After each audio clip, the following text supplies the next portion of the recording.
A ópera balé Os Sete Pecados Capitais da Pequena Burguesia, do Kurt Weill e do Bertolt Brecht, composta em 1933, relata condições dessa classe social na derrocada da ordem democrática com a ascensão do nazismo na Alemanha por meio da personagem Ana, em 7 anos, vê todos os seus sonhos de ascensão social ruírem.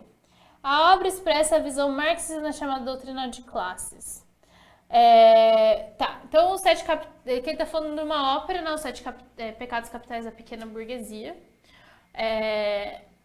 Então é uma ópera do século XX, então é um período específico da sociedade europeia, sobretudo da sociedade alemã, com a ascensão do nazismo. Em relação à doutrina social marxista, assinale a alternativa correta. Lembre-se que o nazismo ele surge com um processo de naturalização da estrutura normativa. Então, você se utiliza de aspectos naturais para a criação do poder normativo. Por isso que você tem a eugenia, por exemplo, né, o arianismo, ou então a ideia de você ter uma sociedade superior à outra no sentido biológico. Então, isso é muito errado, muito problemático. Se você começa a ver um discurso como esse, é um discurso problemático. Além disso, quando você vai falar o marxismo nessa época, ele estava muito forte, até por conta da Revolução Russa. E lembre-se que a Revolução Russa ela foi um estopim até para o processo de conservadorismo dentro da Europa, depois da Primeira Guerra Mundial. Então, você tem a Primeira Guerra Mundial, que muda toda a estrutura da Europa.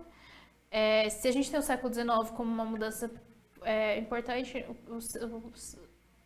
a Primeira Guerra Mundial ela é a mudança fundamental dentro do século XX e que depois vai descambar na Segunda Guerra Mundial.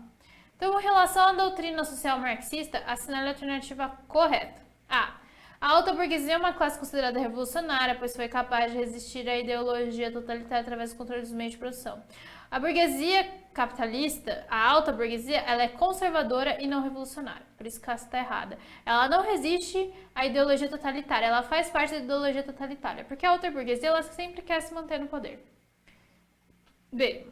Ela não quer que alguém tome o poder dela. Então, quando a gente fala... Eu li essa semana, com esse negócio do Lula, eu li uma pessoa falando um negócio que é verdade, que isso é uma coisa que a gente fala muito quando você analisa a alta burguesia, quando você fala de elite, né? Porque hoje em dia a gente não usa muito o termo alta burguesia, a não ser que você esteja no DCE de alguma faculdade e tal. Mas você não usa muito esse termo, né? Alta burguesia, pequena burguesia. Mas a gente usa muito o termo elite, né? As pessoas falam assim, a elite do Brasil, a elite não sei aonde, a elite não sei o quê.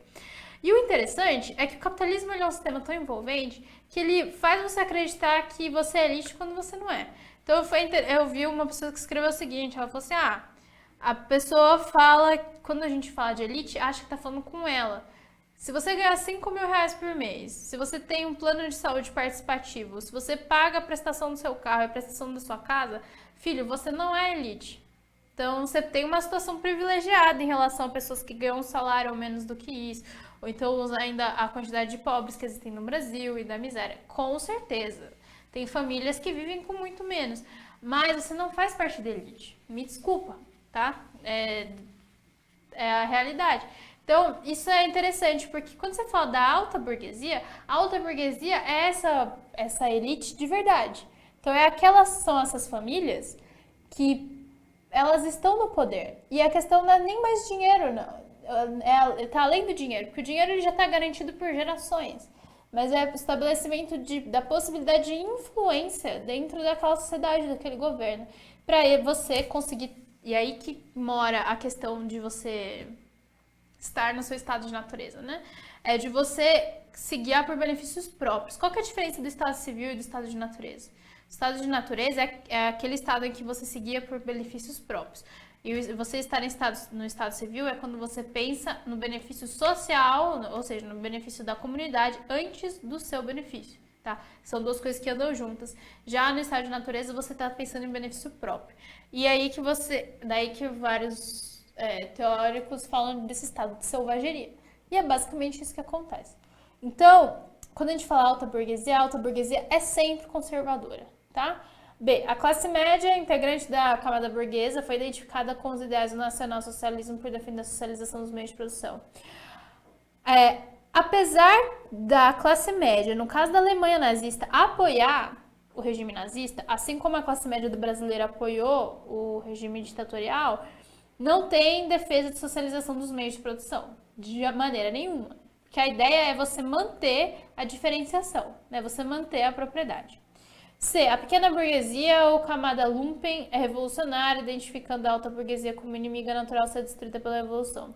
A pequena burguesia não é o chamado lumpen. Essa daqui é uma questão bem... Esse é um ponto muito conteudista. Lumpen é a classe dos miseráveis. É como se fosse o sans-culotte da Alemanha. Os lumpen são os miseráveis. D. A pequena burguesia ou a classe média é uma classe antirrevolucionária, pois embora esteja mais próxima das condições materiais do proletariado, apoia a alta burguesia. É o que eu falei pra você. Considerando a teoria marxista de separação de classe, né, de característica de classe, a classe média ela tem a tendência a se aliar à burguesia porque a classe média acredita que ela faça mais parte da burguesia do que do pobre.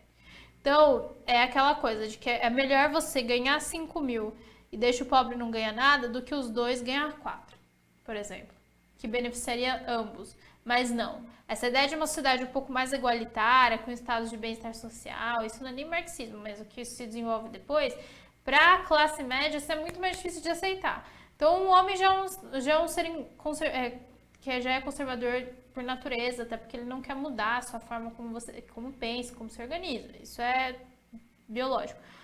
Só que aliado a isso, você tem esses ideais de propriedade e de oportunidade que o capitalismo ilusionalmente não existe, né? Que o capitalismo dá essa ilusão de que você possui, tá? Então a alternativa D tá correta.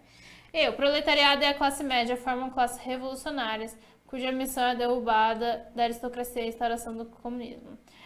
O proletariado, ele é a classe revolucionária dentro da alternativa da doutrina marxista. Isso, para a doutrina marxista, é o proletariado a classe revolucionária, tá? Não estou dizendo que eu concordo com isso, é o que o Marx fala. Já a classe média, não. Como eu falei, a classe média sempre apoia a alta burguesia. Então, a alternativa correta é a D.